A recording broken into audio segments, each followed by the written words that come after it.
ನಮಸ್ಕಾರ. ನಾನಿದಿನ ಬಾಳೆಕಾಯಿ ಮಸಾಲೆ ಪಲ್ಯ ಮಾಡ್ಕೊಂಡು ಬಂದಿದ್ದೀನಿ. ತುಂಬ ಟೇಸ್ಟ್ ಇರುತ್ತೆ. ಅನ್ನಕ್ಕೆ ಕಲಿಸ್ಕೊಬೋದು, ಮೊಸರನ್ನ, ರೊಟ್ಟಿ, ದೋಸೆ, ಚಪಾತಿ ಎಲ್ಲದಕ್ಕೂ ನಂಚ್ಕೊಳ್ಳೋಕೆ ತುಂಬ ಟೇಸ್ಟು. ಬನ್ನಿ ಈಗ ಇದರ ವಿಡಿಯೋನ ನೋಡ್ತಾ ಹೋಗೋಣ. ನಾನು ಬಲಿತಿರುವ 2 ಸಾಂಬಾರು ಬಾಳೆಕಾಯಿ ಅಥವಾ ಕಲ್ಯಾಣ ಬಾಳೆಕಾಯಿನ ತಗೊಂಡಿದ್ದೀನಿ.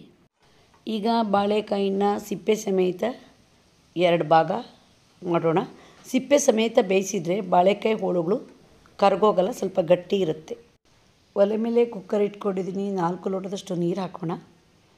ಈ ಬಾಳೆಕಾಯಿ ಬೇಯಿಸಬೇಕಾದ್ರೆ ಒಂದು ರೀತಿ ಸೊನೆ ಇರುತ್ತೆ, ಅದು ಪಾತ್ರೆಗೆ ಇಟ್ಕೊಂಡ್ರೆ ತೊಳೆಯೋದು ತುಂಬ ಕಷ್ಟ. ಅದಕ್ಕೆ ಅರ್ಧ ಸ್ಪೂನು ಎಣ್ಣೆ ಹಾಕಬೇಕು. ಈಗ ನೀರು ಸ್ವಲ್ಪ ಕಾಯಲಿ.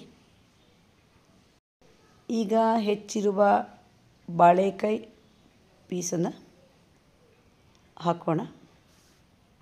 ಕುಕ್ಕರ್ ಮುಚ್ಚಳ ಹಾಕಿ 2 ವಿಷಲು ಕೂಗಿಸೋಣ.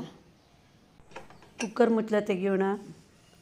ಸಿಪ್ಪೆಯಲ್ಲಿ ಬಣ್ಣ ಚೇಂಜ್ ಆಗಿದ್ದು ಗೊತ್ತಾಗುತ್ತೆ, ಹಾಗಾಗಿ ಬಾಳೆಕಾಯಿ ಬೆಂದಿದೆ. ಈಗ ಬೆಂದಿರುವ ಬಾಳೆಕಾಯಿಯ ಸಿಪ್ಪೆನ ತೆಗೆಯೋಣ. ಬೇಯಿಸಿದ ಈ ಬಾಳೆಕಾಯಿ ಸಿಪ್ಪೆಯಿಂದ ಮೊಸರು ಬಜ್ಜಿ ಹಾಗೆ ಚಟ್ನಿ ಮಾಡ್ತಾರೆ, ತುಂಬ ಟೇಸ್ಟ್ ಇರುತ್ತೆ. ಹಾಗೆ ಈ ಸಿಪ್ಪೆ ತೆಗೆದ ಬಾಳೆಕಾಯಿನ ತುರಿದು ಪಲ್ಯ ಮಾಡ್ತಾರೆ. ಹಸಿ ಬಾಳೆಕಾಯಿನ ಸಿಪ್ಪೆ ತೆಗೆದು ಬೇಯಿಸಿ ಬಸ್ದು ಪುಡಿ ಪಲ್ಯ ಅಂತ ಮಾಡ್ತಾರೆ. ಇವೆಲ್ಲವೂ ನನ್ನ ಯೂಟ್ಯೂಬ್ ಚಾನಲಲ್ಲಿ ವಿಡಿಯೋ ಹಾಕಿದ್ದೀನಿ.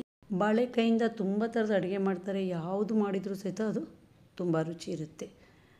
ಈಗ ಸಿಪ್ಪೆ ತೆಗೆದ ಬಾಳೆಕಾಯಿನ ನಾವು ಆಲೂಗೆಡ್ಡೆನ ಹೇಗೆ ಸಿಪ್ಪೆ ತೆಗೆದು ಪುಡಿ ಮಾಡ್ತೀವೋ ಹಾಗೆ ಪುಡಿ ಮಾಡ್ತಾ ಬರೋಣ. ತೀರ ಚಿಕ್ಕದಾಗಿಯೂ ಪುಡಿ ಮಾಡಬಾರ್ದು. ಈಗ ಪುಡಿ ಮಾಡಾಯಿತು.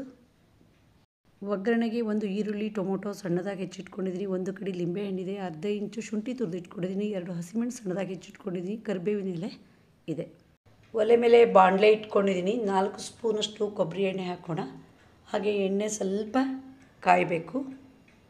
ಯಾವುದೇ ಪಲ್ಯಕ್ಕಾದರೂ ಕಡಲೆಬೇಳೆ ಒಗ್ಗರಣೆ ತುಂಬ ಟೇಸ್ಟ್ ಕೊಡುತ್ತೆ. 1 ಸ್ಪೂನ್ ತುಂಬ ಹಾಕೋಣ.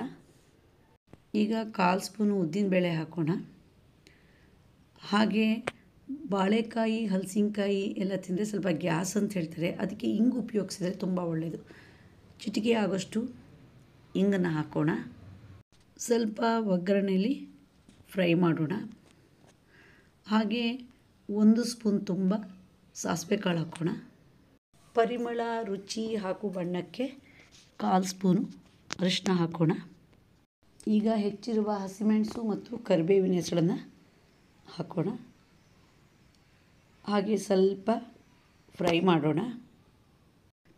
ಈಗ ತುರಿದಿರುವ ಶುಂಠಿನ ಹಾಕೋಣ. ಹಾಗೆ ಸ್ವಲ್ಪ ಪುನಃ ಫ್ರೈ ಮಾಡೋಣ. ಶುಂಠಿ ಮತ್ತು ಹಸಿಮೆಣಸು ಸ್ವಲ್ಪ ಒಗ್ಗರಣೆ ಜೊತೆ ಫ್ರೈ ಆದರೆ ಪಲ್ಯ ಒಂದು ರೀತಿ ಘಮ ಬಂದುಬಿಡುತ್ತೆ. ಈಗ ಹೆಚ್ಚಿರುವ ಈರುಳ್ಳಿ ಹಾಕೋಣ. ಹಾಗೆ 1-2 ಸುತ್ತು ಹುರಿಯೋಣ. ಈಗ ಹೆಚ್ಚಿರುವ ಟೊಮೊಟೊ ಹಣ್ಣು ಹಾಕೋಣ. ಪುನಃ ಫ್ರೈ ಮಾಡೋಣ. ಈಗ ಪಲ್ಯದ ರುಚಿಗೆ ಉಪ್ಪು ಹಾಕೋಣ. ಒಂದು ಸರಿ ಮಿಕ್ಸ್ ಮಾಡೋಣ. ಈಗ ಪುಡಿ ಮಾಡಿರುವ ಬಾಳೆಕಾಯಿ ಹೋಳುಗಳನ್ನು ಹಾಕೋಣ. ಈಗ ಒಗ್ಗರಣೆ ಜೊತೆ ಚೆನ್ನಾಗಿ ಫ್ರೈ ಮಾಡೋಣ. ಇಲ್ಲಿ ಹುಳಿಗೆ ಲಿಂಬೆಹಣ್ಣಿನ ರಸವನ್ನು ಹಿಂಡೋಣ. ಈಗ ಒಂದು ಸರಿ ಸೌಟಲ್ಲಿ ಮಿಕ್ಸ್ ಮಾಡೋಣ. ಹಾಗೆ ಗ್ಯಾಸ್ ಆಫ್ ಮಾಡೋಣ. ಲಿಂಬೆ ರಸ ಹಿಂಡಿದ ಮೇಲೆ ಯಾವಾಗಲೂ ಯಾವುದೇ ಅಡುಗೆ ಆದರೂ ಬಿಸಿ ಮಾಡಬಾರ್ದು, ಅದರ ಪರಿಮಳ ಪೂರ್ತಿ ಹೋಗುತ್ತೆ. ಈಗ ಪರಿಮಳಕ್ಕೆ ಕೊತ್ತಂಬರಿ ಸೊಪ್ಪನ್ನು ಉದುರಿಸೋಣ.